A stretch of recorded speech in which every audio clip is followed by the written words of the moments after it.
On the agenda tonight, we're going back to 1971. We're going to be taking a look at Humble Pie, and they're going to be performing their version of Rolling Stone.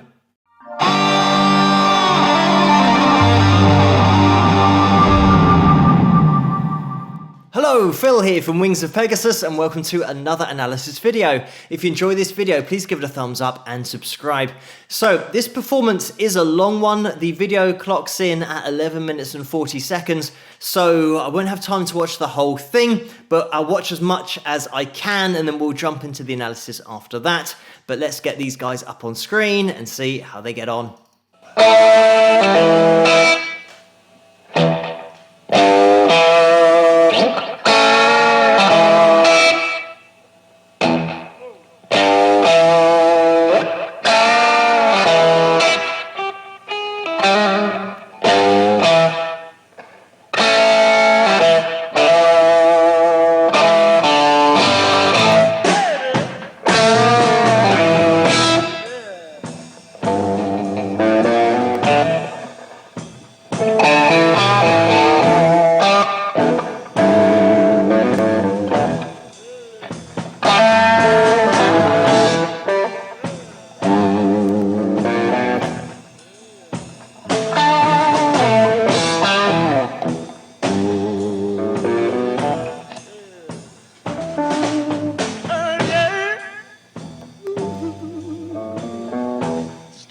You go like this, number one.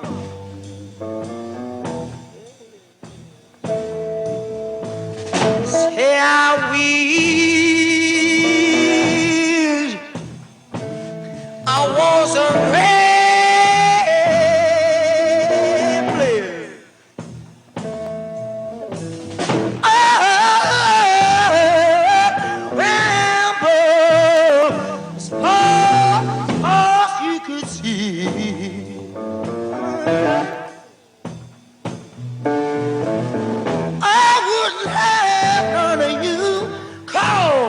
Sharp women playing around with me. Yeah. I'm telling you, you won't get to me.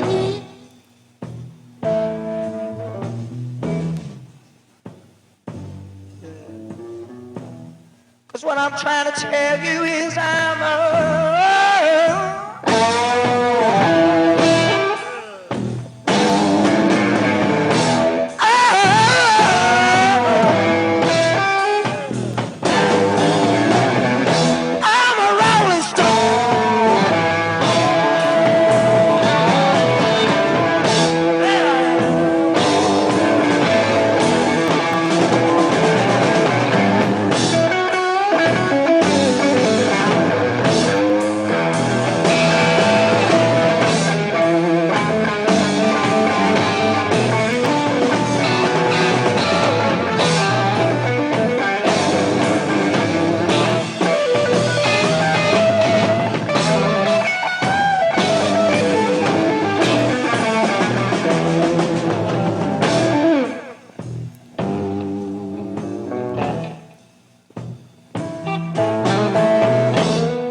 I'm just going to jump in here. As always, the link to this video is going to be in the description below, so you guys can check it out there without me interrupting it. And towards the end of this performance, there is a bit of a sound malfunction with the recording equipment, unfortunately, so we do lose Steve Marriott's vocal towards the end, which you'll see. I'm not sure whether we'll get that far in the performance because, like I said, it is a long one, but we will jump into this from an analytical perspective. This song is where it all started. Rolling Stone magazine was named after this song. The Rolling Stones named themselves after this song. It was Muddy Waters who released this in 1950, based on an old Mississippi Delta blues song, Catfish Blues, I think it was, that it was based on originally, and then Muddy Waters released it. And of course, the Rolling Stones were huge fans of Muddy Waters. But anyway, getting into this performance, This is the thing about Steve Marriott and his lead vocal. He just belts these notes out in chest voice.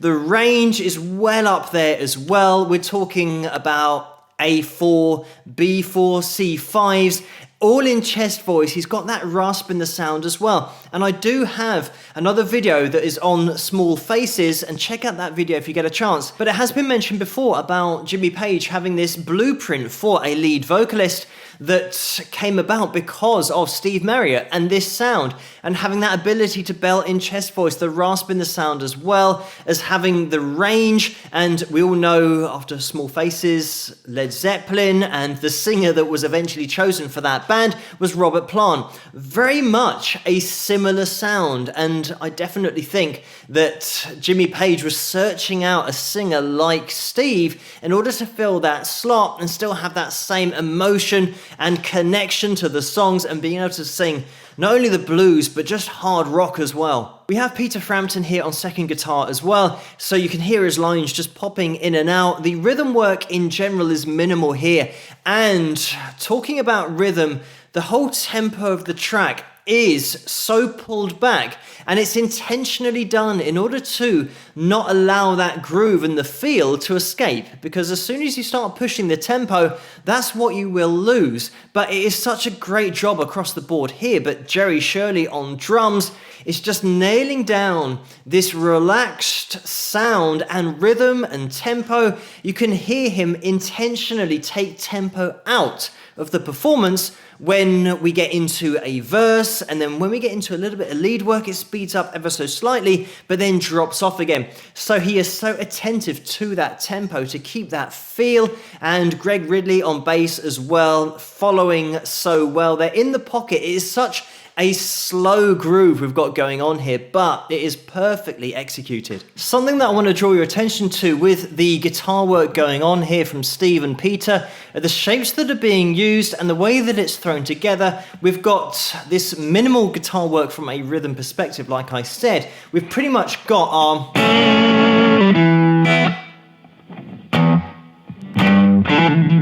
that kind of vibe. It might just be a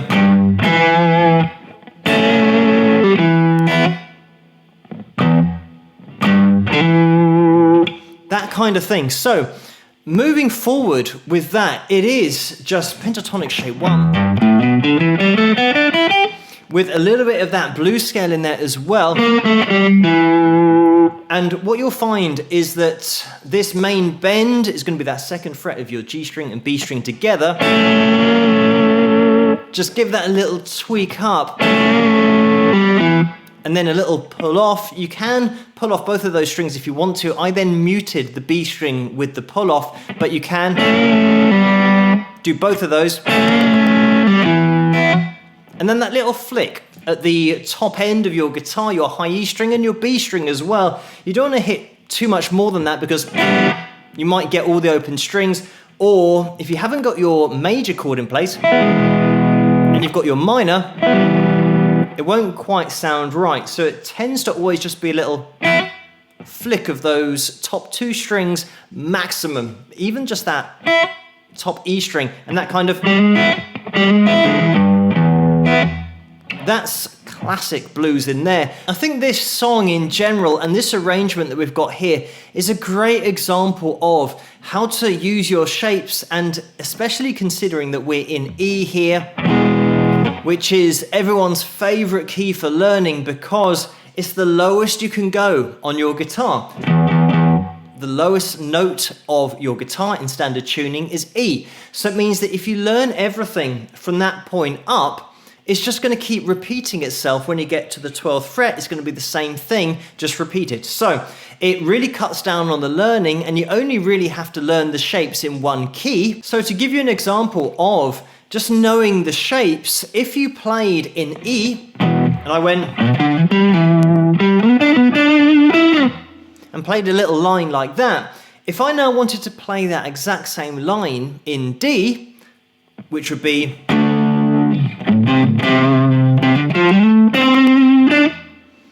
I've now played exactly the same thing that I just played, but I moved it down 2 frets because D is 2 below E.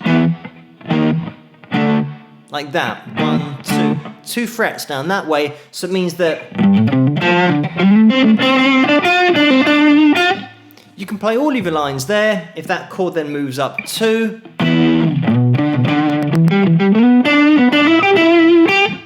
then you've got your line there as well. And I'm just playing the same shape, just moving it a couple of frets. So it's not rocket science, but this is why a lot of players, when they start learning, start in E, because everything you learn, you can just move up, and it gives you a really convenient root note to fall back on. So it means that if I am higher up the guitar, you can just hit that low E string and you're resolved instantly, because hitting that root note of the chord will resolve any line that you play. I can tell that this video is probably going to go on a while because it's turning into a bit of a lesson, but I do want to show you guys the pentatonic shape 1 down at the bottom of the guitar. This is exactly what these guys are using here. Like that. If you want all the notes descending as well. And there's a little bit of blues there. Obviously, this little bend on the G. You know, just a little bend, pull off to that 2nd fret of the D, and then the low E string, if you want to know what I'm playing there. As we then move up, we will see Steve ascend up his fretboard into this shape, into this extended pentatonic shape. And this is the minor pentatonic, even though the minor and the major are the same shapes, and we'll get into that in this video as well, how to blend those two together. But just sliding up, it means now he's now got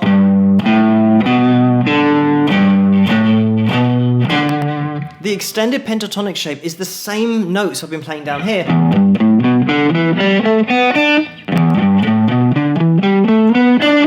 But just extending up your fretboard. I've got the video up on screen again because I just want to show you this line that Steve plays and then just explain exactly what's going on with the shape that he's using. Also, in order for you guys to hear the video audio, you won't be able to hear my guitar audio, so then I'll have to cut to then me playing the guitar in order to demonstrate what's going on. But it's a very short line, so I'll let you guys listen to this and we'll analyze it afterwards.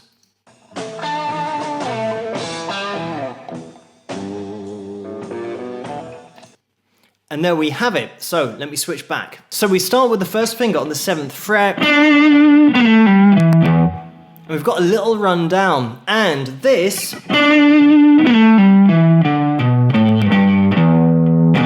is still part of our E minor pentatonic shape. It's the extended shape.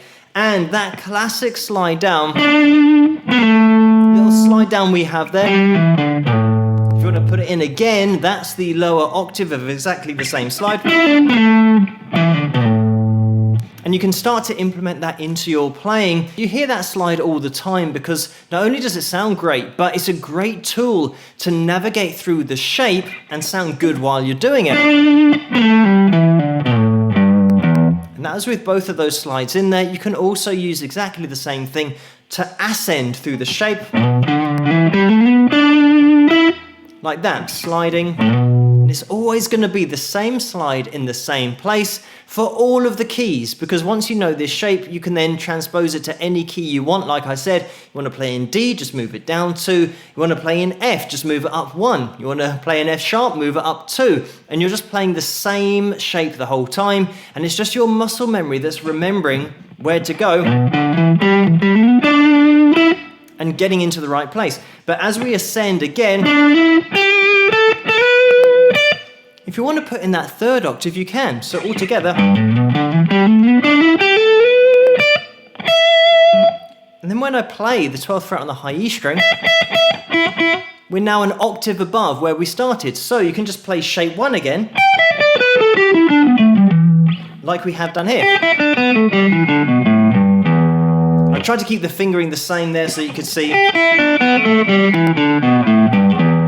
imagine that my 1st finger would be playing the bottom note, but we don't have to because the bottom of the guitar does that for us. And up here,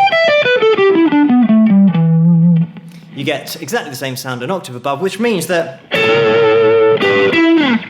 you can still play the same lines that you played down at the bottom, but now just move it up 12 frets and you're good to go. The important thing to remember here is that we're just playing octaves. It's the same thing 3 times over in this extended shape.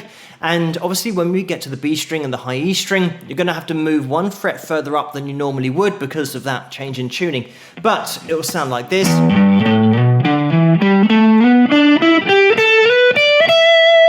Like that, and descending.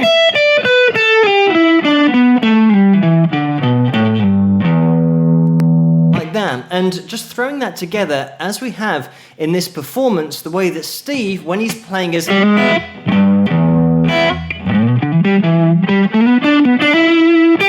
there'll be that little slide up to the 7th fret of that low E string, which is another great way to access that extended pentatonic.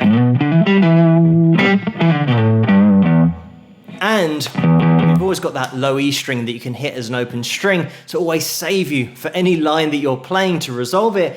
But it's just easy access to all of these notes so that you've got all of those notes that you can work your way through. And this slide that you hear, classic bluesy slide. Something else that I just want to touch on with this performance, Peter Frampton tends to lean towards the major scale a little bit more than Steve does. And this is evident when he's playing his lead. Like that, rather than, I'll give you that reference for key, rather than playing, which has got that minor sound to it. It's got more attitude in there. And while I'm mentioning this, when you are playing through pentatonic shape 1, like that, your major pentatonic shape 1 is just 3 frets down this way. So it means that anything I play, if I move that down 3 frets, I get the major sounding, the happier sounding version of the line that I've just played. And it goes for everything you play.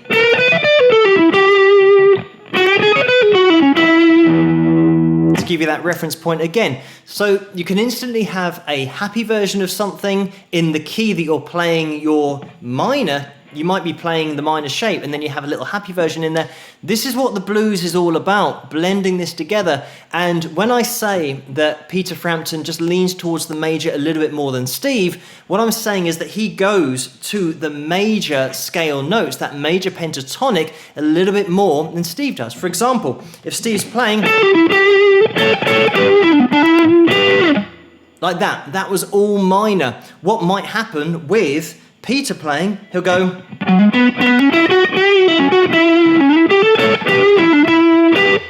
so he started in the major shape and then moved into the minor shape to finish off, to give it a little bit of attitude. You'll also hear this from Peter coming in at points. And again, that's the, it's all that major sound. But like I said, if you just move that line a few frets up from the major position, you're going to get the minor position. So it might be the case that you'll be playing your major sound,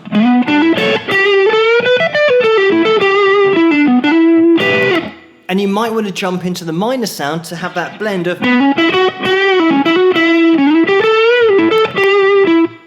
and hopefully you can start to hear the difference between those two lines. Obviously, you could talk about this kind of stuff for years, blending major keys, minor keys, also blues scale. And again, the blues scale is just one note added to your minor pentatonic shape 1. And on the A string, just put down your second finger between your first and your third. And on the G string, just put down your little finger after your third finger. And then you'll find that blues scale note there. And the rest of the shape just continues normally. Like that. So relatively straightforward stuff there as well, just introducing that blues scale, which is just one extra note on top of your minor pentatonic shape. And this is what I would advise you doing just seeing pentatonic shape 1 and then start to add other scales on top of the shape that you already know, rather than learning all of these scales independently, because if you learn them over the top of pentatonic shape 1, it means that you can instantly start jamming and playing along and going to these more interesting notes, because you've got a start point and you've got a reference point, so you'll never get lost. When I said about getting the first minor note from your major pentatonic, for example, I'm in major pentatonic shape 1 here, and when I play major, major, major, major, that tiny bend is taking me just a semitone up rather than a tone up. A tone would be a semitone, which means that I'm bending up to the note that I would be playing with my first finger in pentatonic shape 1 here. Like that. So it works going up the way, and you'll recognize these lines all the time when you do the same thing going down the way. If I went...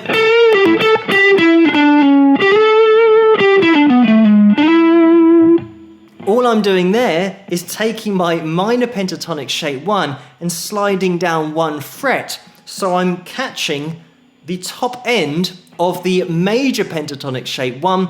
I don't want this to be too confusing, but you'll start to get used to the fact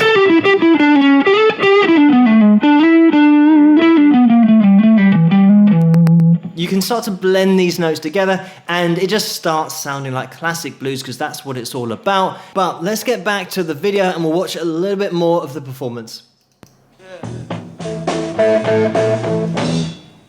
Here come part 2. Hey.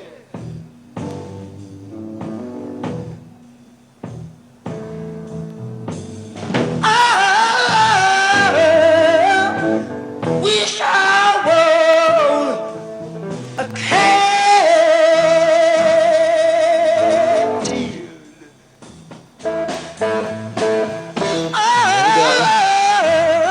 Sail on the deep blue sea. Simon,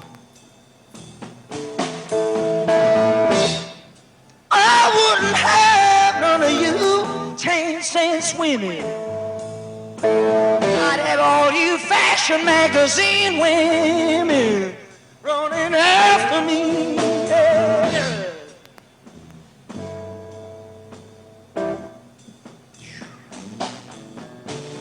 Then I moved up to the milkshake counter. Saw the skinny chick that was serving my vanilla. She was alright, kind of skinny on the side, long blonde hair, small boobs. I said,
rolling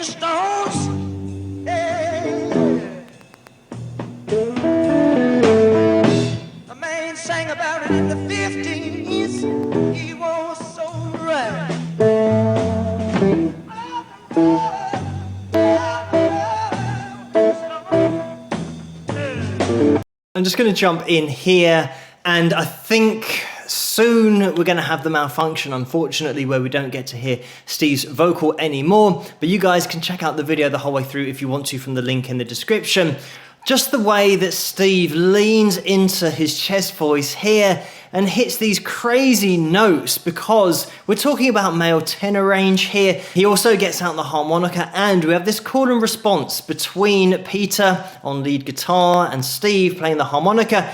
It's having that ability as well within this shape that's being played to pick out the bends and pick out the notes. And it's something that you will find that when you spend a lot of time in one particular shape, you start to hear where the notes are before you play them, and you'll know where to go. In order to repeat a line that somebody gives you vocally, for example, or on a harmonica, you'll be able to repeat these lines back to them. So you get this call and response as well that will start to bleed into your playing. The other thing that we have in there are these vocal ad-libs from Steve, and it just shows you that at the beginning of the song, obviously it's tight, it's rehearsed, but then we get into more of a jam where these ad-libs come in on guitar, vocally, and it's something that just keeps on rolling forward, and the band have to be on the same page in order for that to even be possible in the first place. The other thing about Steve's voice that gave it such personality was that vibrato that just seems to sit in there, and it's not necessarily that wide and it's not dramatic,